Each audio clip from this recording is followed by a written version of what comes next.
Culture has tons of different concepts. I could tell you it's art or human intellectual achievement, architecture, food, even people. In fact, it's an umbrella that encompasses social behavior, norms, or laws, values, beliefs of a certain group. Culture is us. We make it. We shape it as we love it to be. However, recently there's been certain issues surrounding this humongous concept, appropriation. Since when the culture's got a copyright mark? It's something that people frequently ask when it comes to this, which completely misleads the meaning of the notion. Of course, a culture is not something that belongs to a certain someone. Tons of people, and I'm talking tons, are able to share magnificent and great history. Nobody has ever done gatekeeping, as people now like to say. If I'm being honest, I don't think it's the right word to use for this term, however, it is one.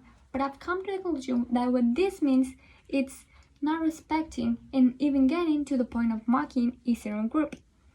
Which, I'm talking a big example, which I think is the most known, is with Asian people, something I'm sure you've seen and probably been known, which I hope you haven't, and it is stretching the corners of your eyes to mock how Asian people, have monoliths.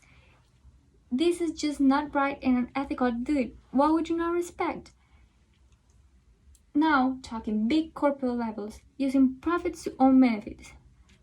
This one may not be so clear, so let me set it up for you. In Halloween, people like to dress up as cartoon characters of various, right?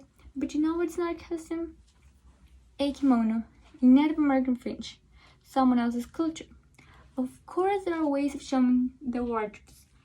As we do in our school, for example, we learn from their origins. We understand that sometimes they are being mistreated for being a minority. We appreciate them. Of course, here's where people get it twisted. Eating a dish that it has its origin somewhere else, it's not appropriating.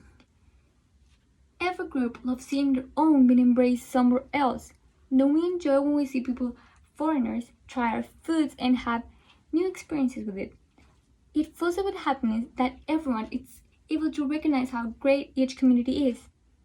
But there's a fine line between appreciating and outward sometimes aching to you. Let me give you an example. Let's say you have a friend who wears glasses. We all know someone who wears glasses, right? Of course, they do not invent them, but that's the way they see the world through it. It's a part of them. And let's say you have this other friend who always wanted to try them on. People who wear them will take it as a compliment. Hey, that's nice. They like them. But at the end, he ends up mocking the car from Scooby-Doo looking for them. Getting mocked by something that's not part of you, that's not cool. Having even the smallest principles will make us realize the difference between this. As I said at the beginning, culture has many definitions. Being so vast, it makes us who we are. It shapes us. Each one of them means the same thing. They all deserve the symbolic. Not one meaning less than another. And if we realize that respect is a vital value, that without it things just don't work out, we will all be thoughtful and act thoughtfully, as our founder once said. Example is a must and best brief teaching. Thank you.